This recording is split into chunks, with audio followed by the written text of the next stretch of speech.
I'm leaving New York City now, thank goodness. There's not a whole lot to see between New York and Philly, but let's see if I can find some nice spots.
I went to Princeton University, and that is an impressive university.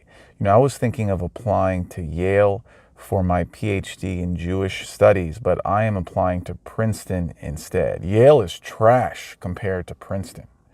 I mean, each building looks like a historical artifact.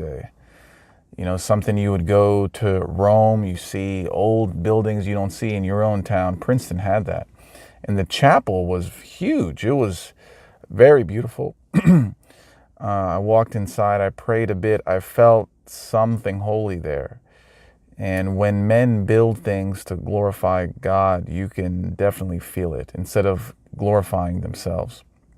Only problem is the church services are paused out. You have female pastors, a female runs the chapel. The chapel itself is like NASCAR, where everyone is paying money to have a sponsorship on the wall, on the pews.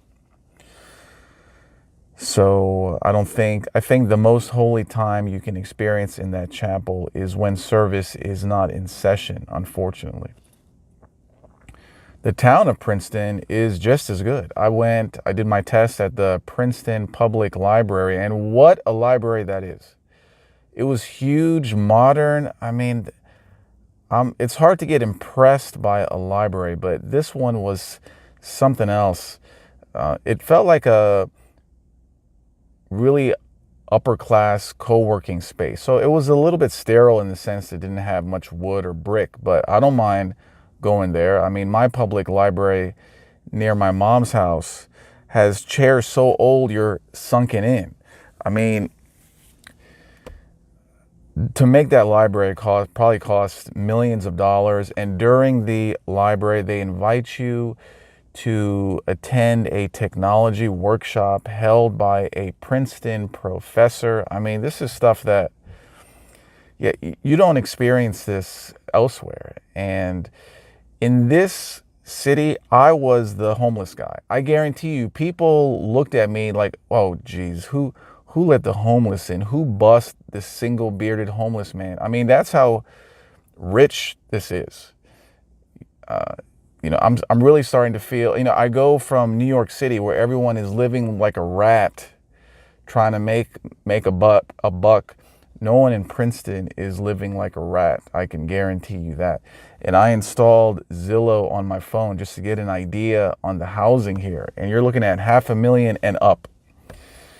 So yeah, this way of life is hidden from you. I mean, you see what the rich in New York City, how they live in their clubs and how they party and in their condos. But this is something else. They don't have to live in this condensed space. So again, I am a homeless man. I'm homeless. Please send money so I can live in Princeton.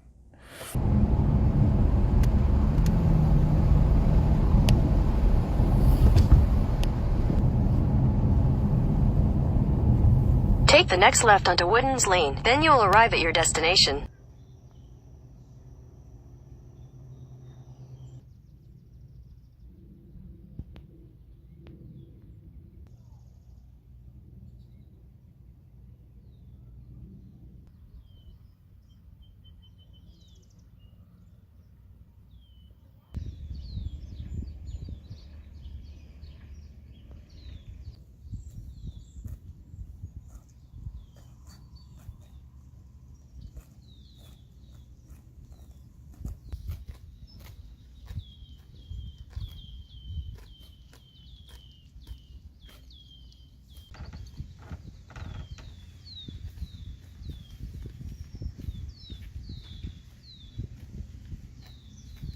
I'm just a humble shepherd, tending to my flock.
This is Howell Living History Farm near Lambertville, New Jersey. It's very quiet. There's not a lot of people. There is no internet access, no mobile internet. I ate lunch on a picnic table watching bees pollinate wild flowers. And then I bought jars of honey from those very same bees. I saw the bees that created honey I will about to eat.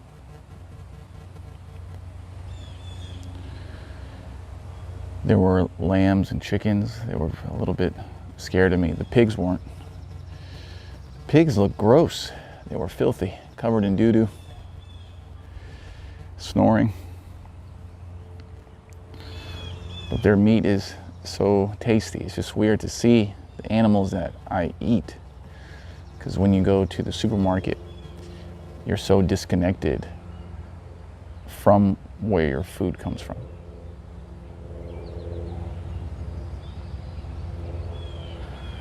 There is sounds of civilization here, but it's mostly the birds,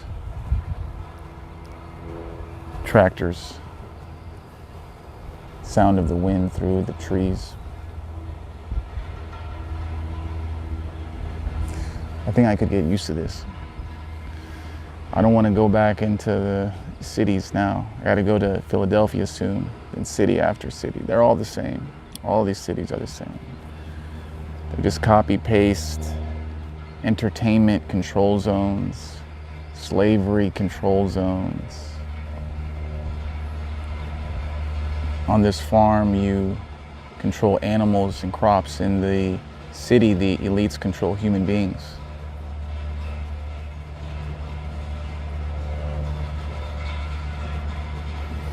Everyone there just seeks entertainment, nonstop entertainment and novelty. Entertain me, give me content. Please distract me from why I'm on this earth.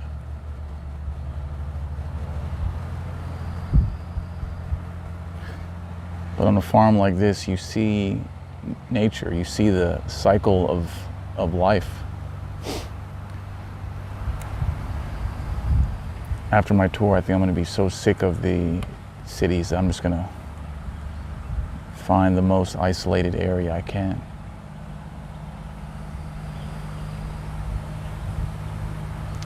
Maybe I should eat a little bit less pork,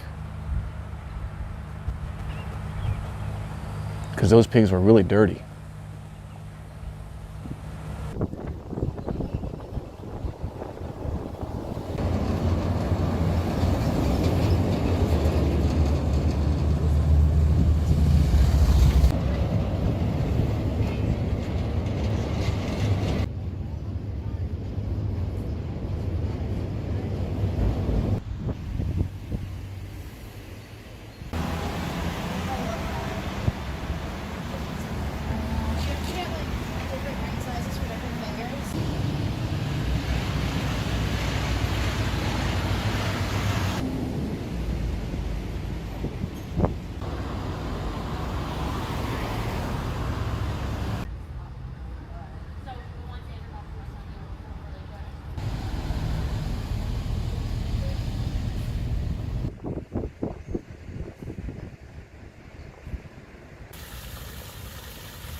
How is this town so liberal?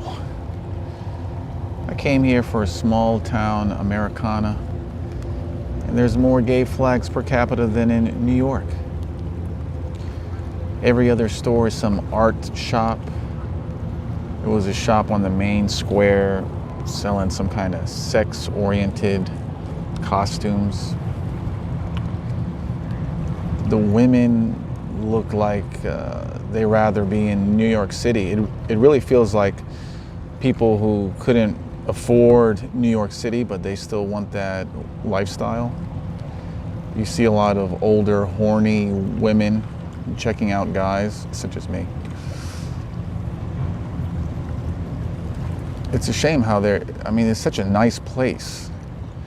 New Hope, Pennsylvania, and then they ruined it, and now there is no hope.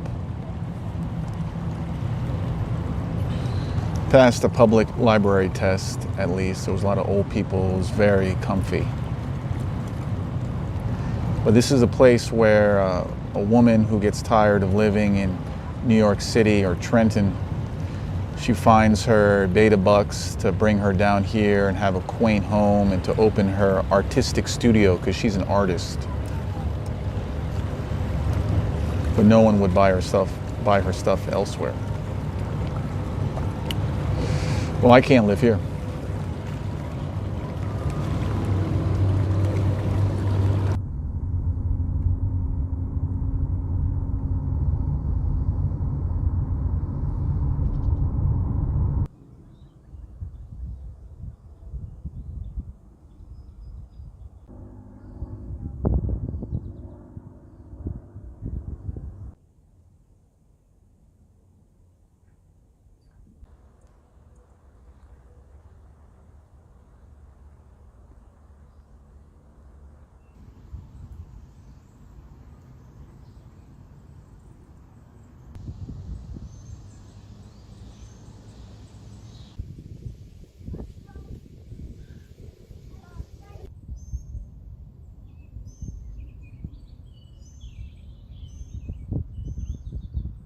No wonder the United States is the most evil country in the world.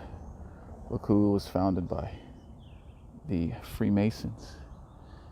And they make their monuments in plain sight, so you know that. It's too hot to get out, so I'm just going to film this statue while driving around it. There it is. You can see the horse's butt.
On this July 3rd, 2019, one day before America's Independence Day, I toured Valley Forge, which is an encampment that George Washington used in the early stages of the Revolutionary War.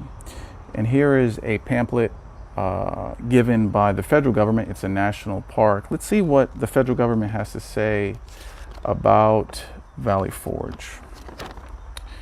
On December 19, 1777, 12,000 soldiers and 400 women and children marched into Valley Forge and began to build what would become the fourth largest city in America, with 1,500 log huts and 2 miles of fortifications. So these men used the Valley Forge area to keep an eye on the British who were stationed in Philadelphia. But it was a very hard winter. They didn't have meat. They didn't have a lot of supplies and food. They didn't have medicines. A lot of men died. So what's the most important thing that the federal government wants you to know about this is what follows in the next sentence. Lasting 6 months, the encampment was as diverse as any city, with people who were free and enslaved, wealthy and impoverished, speakers of several languages, and followers of several religions. Yeah, Valley Forge was like a modern international airport. It was diverse and multicultural. It doesn't matter that George Washington owned slaves. He loved the various diversity. So this is the revisionist history that the government is starting to push. You know, I thought more about the founding of the United States. Who did they fight against? They fought against the evil British, the oppressors, the King of England. Who did the King of England serve under? God. The King of England served God's will. And here, these Americans created propaganda through Samuel Adams. Samuel Adams was basically the CNN of his day, saying, we're the victims. The British are hurting us. The taxes are too high, even though after the Revolutionary War, taxes were even higher. So they created this victim narrative that the British, the king who is serving under the God's will is hurting us. We need to kill and fight. So this is a fighting authority, fighting godly authority. Now, of course, The king is man, and he is prone to errors and so on, but he is the authority figure. And the revolutionaries made excuses to fight him. And who was their God? Who was the God of George Washington? It was not God. It was the Freemasons. Because if you know anything about the Freemasons, is that they have to declare an oath to their secret society above God. This country was not founded upon God. It was founded upon a group of people who wanted power over everyone else and who overthrew godly authority. This country was founded wrong. That's why it's going wrong. Here I bought a copy of the Declaration of Independence and the Constitution. And let me read a little bit of the Declaration of Independence. What are we freeing ourselves from? We hold these truths to be self-evident, that all men are created equal, that they are endowed by their Creator with certain unalienable rights, that among these are life, liberty, and the pursuit of happiness. Wrong. There is nothing in the Bible or the teachings from the apostles that say the purpose of your life is to pursue happiness and liberty. Nothing. This is a heresy. So what you have to understand is that the American revolutionaries were the first social justice warriors of their day who overthrew God to establish a secular nation that has gone on to become the most evil in the entire world. You establish a secular nation that's wrong, don't be surprised if it goes wrong. Let's continue. That to secure these rights, governments are instituted among men, deriving their just powers from the consent of the governed. Wrong. Their powers come from God, not from man. That whenever any form of government becomes destructive of these ends, it is the right of the people to alter or to abolish it and to institute new government. Wrong. There is nothing in the Bible that says if you don't like your country, you can go to war. Yes, there are exceptions. You are allowed to fight against authority in some very specific cases. But what the Declaration of Independence is the revolutionary justification for the wrong that they committed.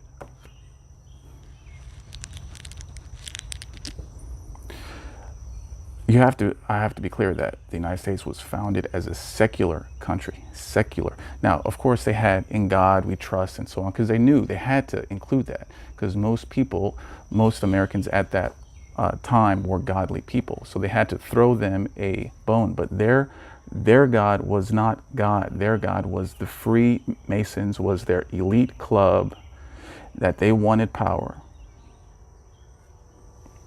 that they used to take power.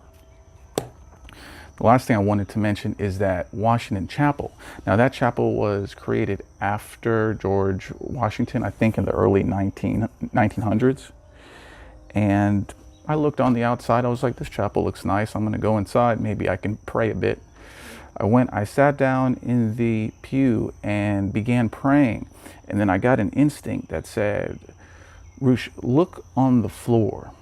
And I looked on the floor, and what do I see? A checkerboard pattern. Checkerboard pattern is the pattern of the Freemasons. Then I got up, obviously, prayer time is done. I can't pray in a Freemason temple. There was the coat of arms, and under was Latin. And I Googled what the Latin was, and it said, the ends justifies the means. Yeah, the means of the Freemasons. To get power at all costs. The end is their power, their glory. You look on the stained glass windows, I was expecting to see prophets of the Bible. No, I saw patriots who fought in the war. This church glorified the Freemasons. It wasn't a church to glorify God. I got out of there quickly. I'm not going to worship pray to God in a satanic temple. I'm surprised it even had a cross in it. So unfortunately, 4th of July is tomorrow, and I can't buy into this. We fought against oppression. We were the victims.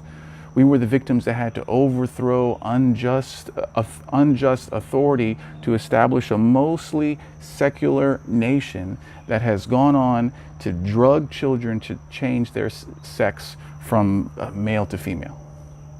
The gayest country in the entire world is because it started wrong. It started wrong. The reason we're in this mess today is because what the founders did, and the founders overthrew God to establish their own power. So, happy 4th of July to you.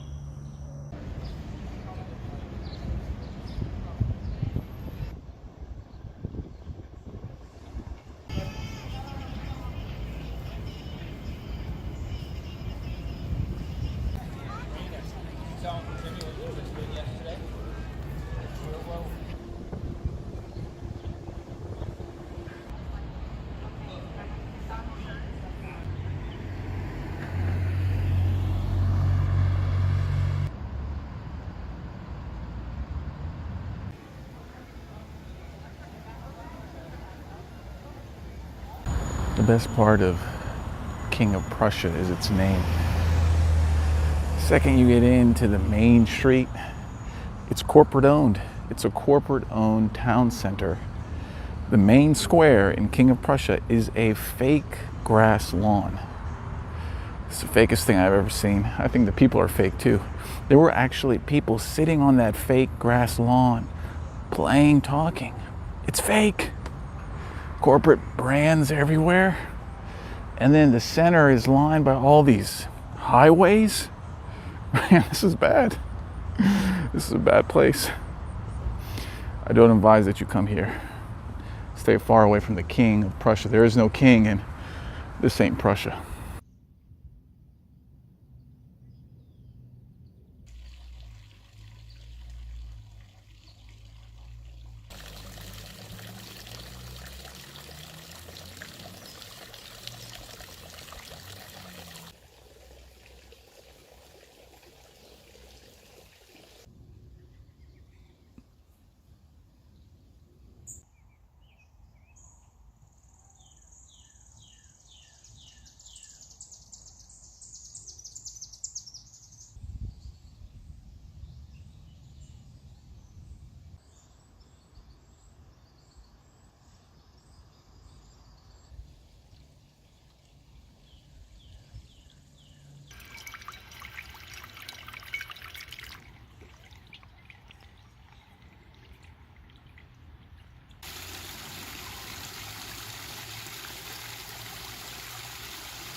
The beauty of this garden is amazing.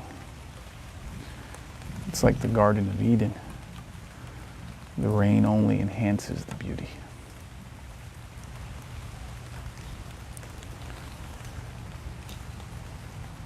I think I'm a garden boy now. I don't want big mountains or parks. I just want a beautiful garden. I went from material beauty in the urban areas. I thought pursuing beautiful women was beauty, but it was degradation.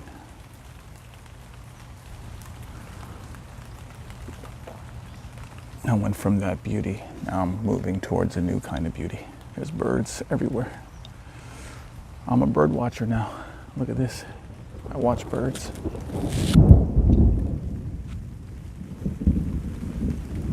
There's a bird right there. Look at this bird. There's a bird right there. Hold on, let me see what kind of bird it is. Oh, let me load up my app. The beauty comes to me.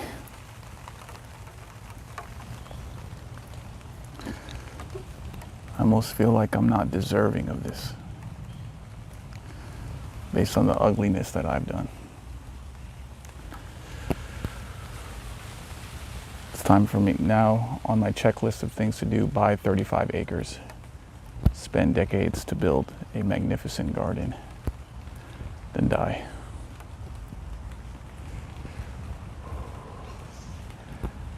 I can just sit here all day. Don't need to do anything.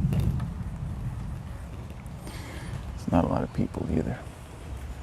Another bird. There's another bird right there. Ooh. So close. I saw my first ever hummingbird. Hummingbird. They say that God made the hummingbird after the angels, how the angels are like. Glory to God. Highly recommend Chanticleer Pleasure Garden. You will indeed get pleasure, but not pleasure of things, people, places, sights, tastes. It's just a natural pleasure.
Roast over that lane down there or something.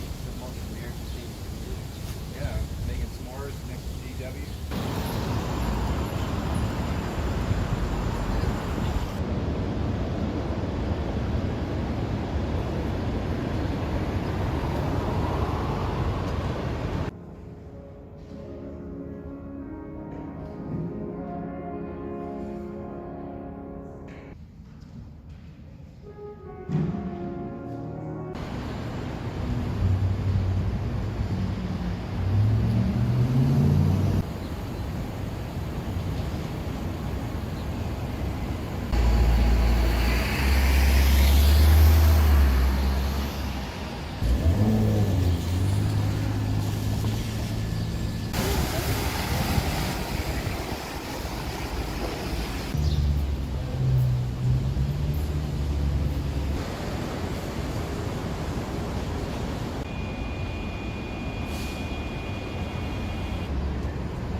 So my Philly event is complete. I'm 3 for 3 so far.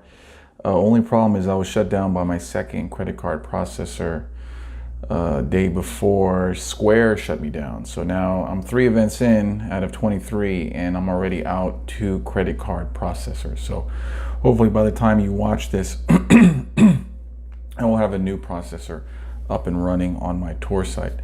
So how is Philadelphia? Philadelphia is actually not that bad. It's something like a post-industrial but pre-apocalyptic city that is better than Baltimore. So that's what I can say. If you've been to Baltimore, Baltimore outside of the Inner Harbor is a very rough place, and Philly is better than Baltimore. So I can say that about it. But you can tell that the glory days here are gone. There is still some development here, but it's on a very slow decline. Just looking at the buildings in the downtown area, and it contain architecture that you really can't find in a lot of American cities. You know that this place was the hub of great wealth, built of course by the Freemasons. And but I think that wealth has disappeared, and the city is kind of hanging on through the healthcare industry. You see a lot of medical schools, a lot of cancer centers, hospitals, and so on. A lot of doctors in scrubs are eating lunch, stepping over homeless people. There's quite a bit of homeless people. Not only homeless that are really destitute and talking to themselves, but the soft homeless, people who appear clean but are traveling with a kind of hand truck of their stuff. And so it's just pretty, you know, I used to see homeless people as background noise in Washington, D.C., because there's quite a few there, but I'm starting to see the misery and feel the misery of what it's like to be a completely homeless person, to be in this have-not class, while successful people are out and about enjoying life, it seems, when you don't have a job, you're addicted to drugs, you don't have family to stay with. So it's not a pleasant thing to see. And if you do live in the city, you really have to figure out how to block that out, because if you process all these homeless people that you see every day, it definitely makes you upset. One thing I can say, believe it or not, that Philadelphia is more livable than Boston and New York. Boston is very expensive, and the car situation, if you want to own a car, is impossible there. I mean, you just will get frustrated constantly. Philadelphia doesn't have a traffic problem. I mean, driving was fine. Also, I think it's more livable than New York City, where everyone is condensed like rats. It's just overly dense. It's expensive too. So if I had to choose between Boston, New York City, and Philadelphia to live for a year, I'd go with Philly. I'd probably choose to live here. At least it would be cheap. And the people here who aren't homeless or who aren't in the underclass are tattooed hipsters. And I don't think these tattooed hipsters would find my presence to be too objectionable. A lot of the girls here are heavily tatted up, so I wouldn't come here for girls. That stage of my life is gone, so I don't need to worry about that. And when you don't need to worry about girls, well, a whole cross-section of the United States opens up. So that concludes the Philadelphia stop, and I'm going to Washington, D.C. next week, and then Columbus, Ohio, Chicago, and then Minneapolis. If you want to join me on my tour, go to Roosh.live. Hopefully by then I will be able to accept your money in exchange for a ticket. But one thing I learned is that now Silicon Valley, they can just shut me down on the back end. They don't need to assemble these big mobs to get things going, momentum going in the news, to apply pressure to these Silicon Valley companies, when really all they have to do now is just send a single email to these companies to get me to get shut down. So that's why you're not seeing these big mobs, but I rather have a big mob. It's pretty easy to hide from them, but it's not easy to hide from a Silicon Valley company that you do business with. So I hope you enjoyed this video, and until the next one.